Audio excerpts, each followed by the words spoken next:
debate that's going on in the country.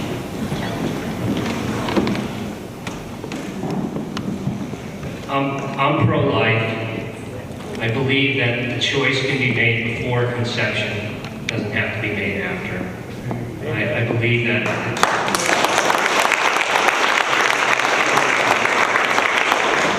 I know that if young people or anyone ends up with an unplanned pregnancy, sometimes it makes them more responsible. And it doesn't necessarily mean that they're going to be a failure in life.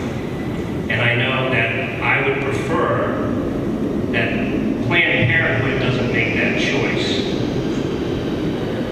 That if that happens, we should bring that issue to our families and talk about that. But in my case, my stepdaughter did get pregnant at 16. And I have a beautiful 16-and-a-half-year-old granddaughter right now, and I'm very happy. And her husband is a firefighter in the U.S. Forest Service. So he protects you every time there's a fire here. So it does, and they're more successful at their age than I was at that age, and I went to college.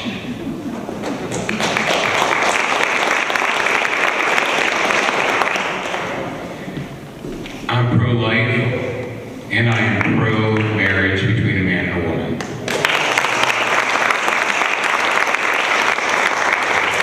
When it comes to abortion, two things that we'll do in my administration. We will cut off funding in my budget to abortion.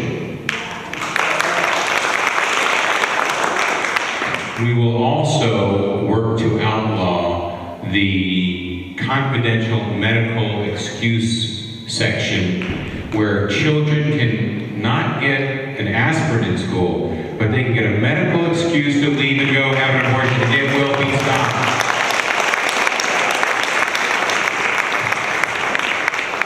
Don't we want to give Meg and Steve a chance to answer?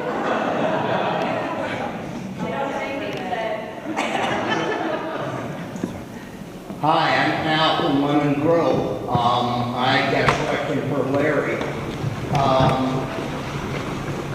What is behind Meg Whitman's strategy in just suspending? Is it AB 32 or SB 32? AB 32. What is her strategy? I mean, is this just a tip-off that she's just doing it for political purposes in order to suck conservatives into her side and then change her mind later on, or does she have something else that you know of that she said that tips off what she's going to do after she's suspended it for a year? Well, I know she's issued a press release saying that she's going to try and make it work after a year. She thinks we can invent technology that violates the laws of physics and chemistry, and we can't do that. Why did she come out against it? I think I know why. Last summer, she was here in Escondido, and she came down for a town hall meeting, and she asked people what they thought of. And I was at that meeting, my son was at that meeting, and Sarah Bond, who's head of the Tea Parties, was at that meeting.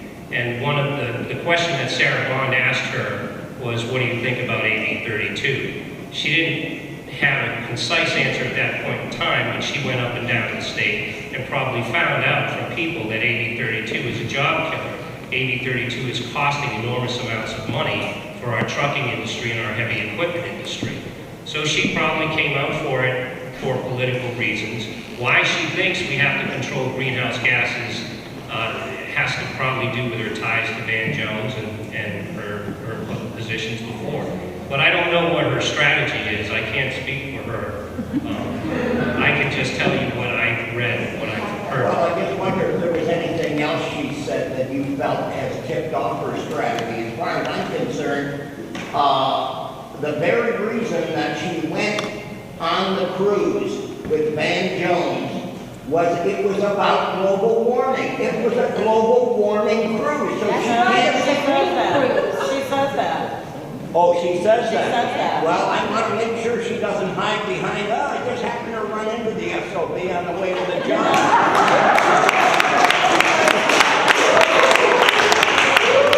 Well, we don't, global warming is a fraud, it's a hoax.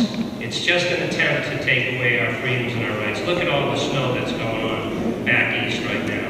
There's a lot of scientific reasons why it can't happen. So but you know, that's the one thing. Even our current governor, Schwarzenegger, passed AB 32. We've had a 2-decade, multi-billion-dollar marketing campaign by foreign interest groups to try and sell this idea to us, to try and sell this idea to our children.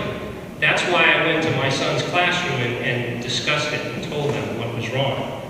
So a lot of people got fooled on it, but now that people are speaking out, we're standing up and telling the truth.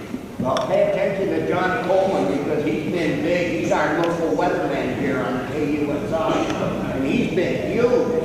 I did talk with him. Go good. Now, I'm going to interrupt. I'm going to move on to John. I want to get a lot of questions. Bruce Rick, I want to thank you for addressing the water situation in Central California and the fact that you're willing to drill for oil and help solve the energy problem.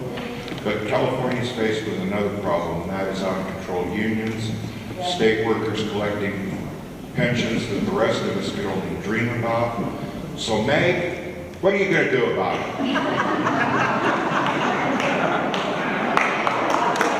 She said nothing. Amen. Thank you. When you don't vote, what can you say?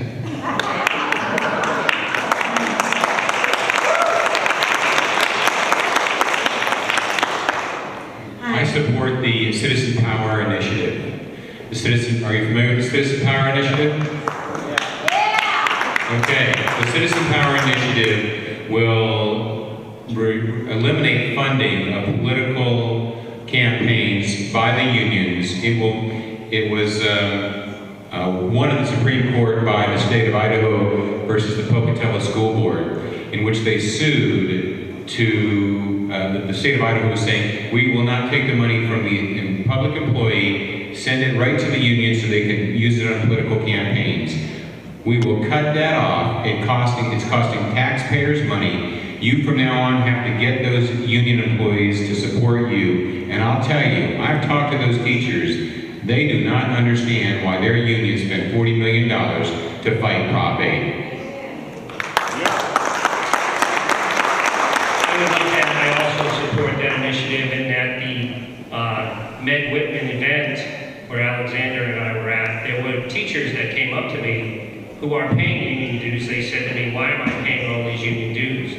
The teachers said that they oppose what's going on in our state. They oppose these big, huge budget deficits. And there's one thing that the governor has the authority to do under the California Constitution, and that is to reorganize government. And after undergoing several reorganizations in the business world myself, I think it's high time we did that to the state employees.